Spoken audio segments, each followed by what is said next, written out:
Sutra study. Has it been good for you? It's been good for me. The section that we're in, believe it or not, is the final section of Book 1. We are about to complete Book 1, which is a study of samadhi. The book is called Samadhi, which is superconsciousness, or the goal of meditation, which is oneness consciousness, pure cognitive absorption, which means that we have dropped all of our discussion about what we're contemplating.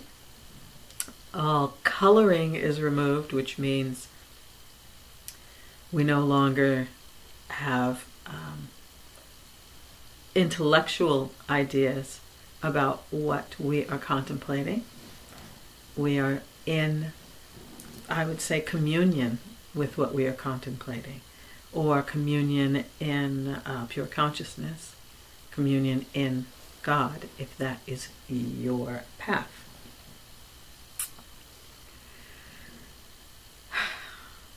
I am grateful for Patanjali and the way that Patanjali laid out these teachings, make them accessible to me, and I hope to you. Often the teachings are very esoteric, just kind of out there, and without meditating they can appear to be, I don't know, kind of confusing and not based in reality. That's how they can appear. You're like, what? What? And this section that we're in right now is very detailed description of the stages or forms of samadhi. So there's an ultimate goal of being completely removed from the turnings of the mind, being beyond that. But there are many stages, I would say, toward that, where you are actually in a form of samadhi. So this section goes through that. There's samadhi, or super consciousness that is mingled with. So it's mingled with thought or mingled with sensation. So let's say you're meditating, and you're meditating on the third eye, and your mind is still, and you may see some images or light, or maybe if it's about your hearing, you might hear some sounds. That would be stillness of mind mingled with sensation, visual or auditory or something. So there's not, we don't have to be discouraged and say, I haven't reached that stage where there's nothing happening, in the mind. You can be encouraged and know that you are moving through the stages that you necessarily have to move through to achieve that, which comes with consistent experience of meditation. So when I read these passages from Patanjali describing where we're going, sometimes in my practice I go, oh yeah, well that'll be another lifetime. And it seems so far away because I don't have a direct experience of that stage yet. But as we study, and as I study, I do see often things that I have experienced, or portions of it that I have experienced, that keep me going and keep me in the study, because I go, yeah, I kind of get that. One thing I want to say about the practices that we use, they are all designed to help us get to this goal. When we think about the different techniques that we use, listening to inner sound, what does that do? Why do we do that? Do we do it, for the goal of hearing the sound of Om? Partially, yes, because that is a transformative experience to have, but only because the mind would be still enough to do so. The goal is to still the mind. The other things happen on their own when the mind is still, and Patanjali just tells us what those things are. Only thing we have to do is whatever it takes to still the mind. That's what we're focused on in our practice. So in this section, Patanjali tells us what things will still the mind. And which things are most beneficial, which things are beginning stage, which things are advanced stage, but an overview of the goal. This is why this section is so, intense and esoteric and deep and about future experience. It's laying out what the goal is. Happily, the next section will be how to get there practically. So the next section is sadhana, which is the spiritual practices, the practical practices, which is the section that includes what we studied in walking the path together. So we begin up here, out in the heavens, and then we're going to come down to earth, which is awesome in my mind. So this section that we're in, I feel, is very useful, yet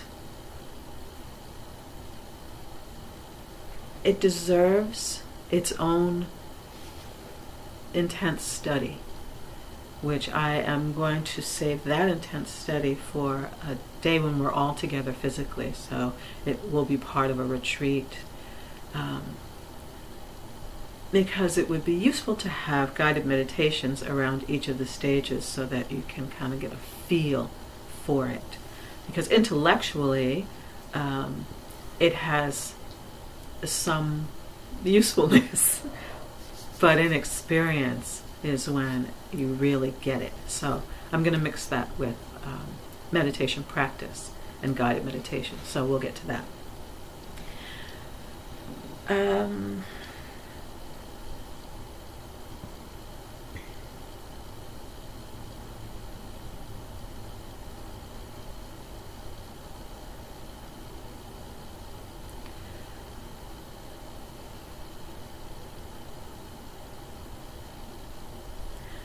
When we are meditating and we are attempting to do what Patanjali spoke about in the last sutra about merging with the object of contemplation to the point where there is no separation between the object that we are contemplating, the act of contemplating, and the one who is contemplating. So, say we're in meditation. We're practicing. We're listening to inner sound. We're looking within. We're just breathing. The breathing technique that we do of just watching the breath, what is all this doing for us? What is this doing for us? It is helping the mind to learn how to be with something as it is without overlay, without having a story about it. So say you're watching your breath. By now you probably are able to just be in the act of breathing and just noticing the breath going in and out. When you first started meditating, you were probably focused on how you were breathing and saying, oh my God, my breath is so fast, or oh, I don't need to control my breath. You know what I mean? Do you remember back then? Yeah, when it was more about how you're breathing, listening to, the sound of your blood pulsing in your ears, you were not removed from the bodily experience and the sensations. And maybe now in your meditation practice, you're back a step or two, whatever it is for you.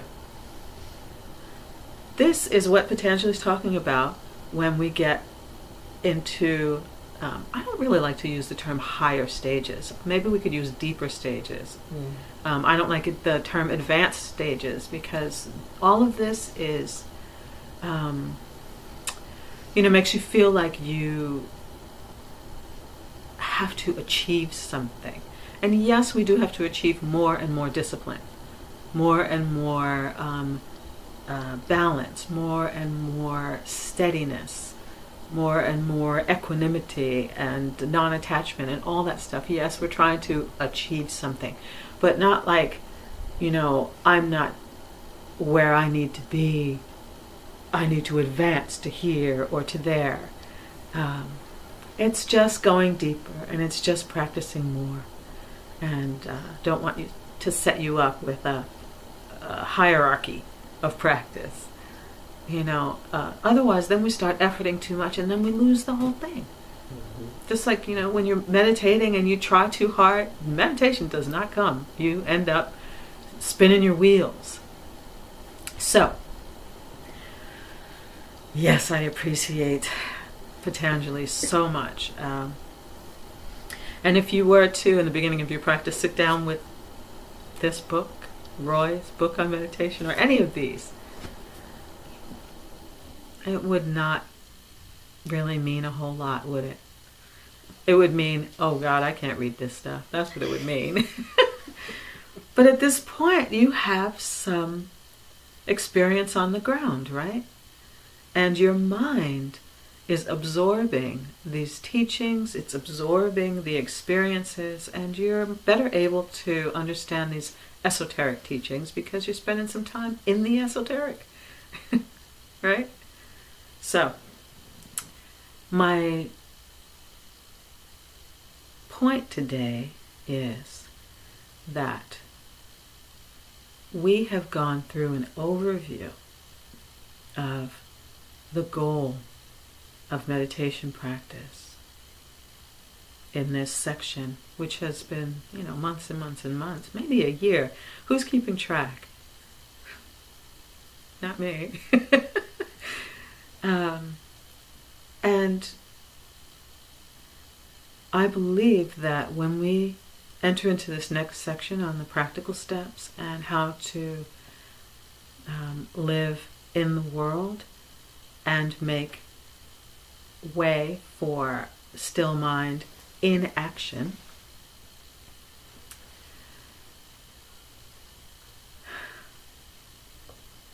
it's all going to come together in a really big way. So we'll see how that goes. I want to hear from you guys today. So I'm going to finish there.